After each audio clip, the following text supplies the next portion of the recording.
Hello दोस्तों, अस्सलाम वालेकुम। या अली मदद, नमस्ते, सत श्री अकाल, हक़ मौजूद जिए सिंध दोस्तों। आऊं या तव्हांजो ऐं तव्हांजी सकाफ़त जो ख़ादिम नूर निमन हाल आहे। दोस्तों, सकाफ़त में अॼु हिकिड़े नए ऐं जिदत जो इज़ाफ़ो करणु वञूं पिया।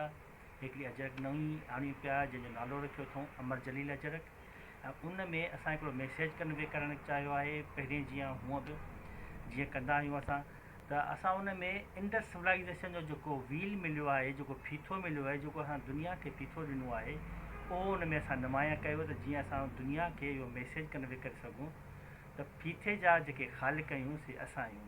दोस्तों, हिन में तव्हां ॾिसी सघो था त हीअ जेका अजरक आहे अमर जलील जे नाले सां अमर जलील नाले सां अजरक आहे। ऐं उन खां पोइ हीअ आहे उन में Indus first wheel, world's first wheel from Indus civilisation. ऐं इंशाअल्लाह ताला असांखे उमेद आहे त हीअ जेका कोशिश आहे सभु तव्हांखे पसंदि ईंदी। वॾी महिरबानी दोस्तों।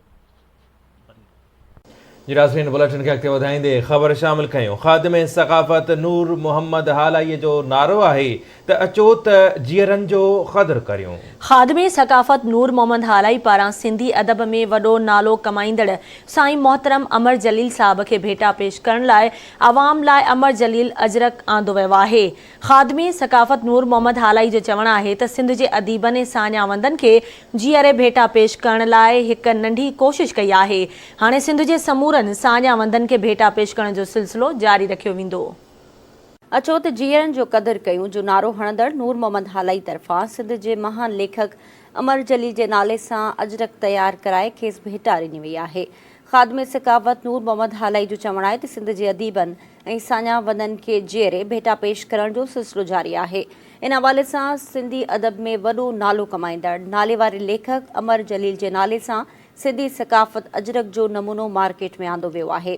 हुन चयो त सिंध जे अदीबनि साञावंदनि समेत मुख़्तलिफ़ शोबनि में पंहिंजो ऐं सिंध जो नालो रोशन कंदड़ शख़्सियतुनि खे भेटा ॾियण जो सिलसिलो जारी रखियो वेंदो।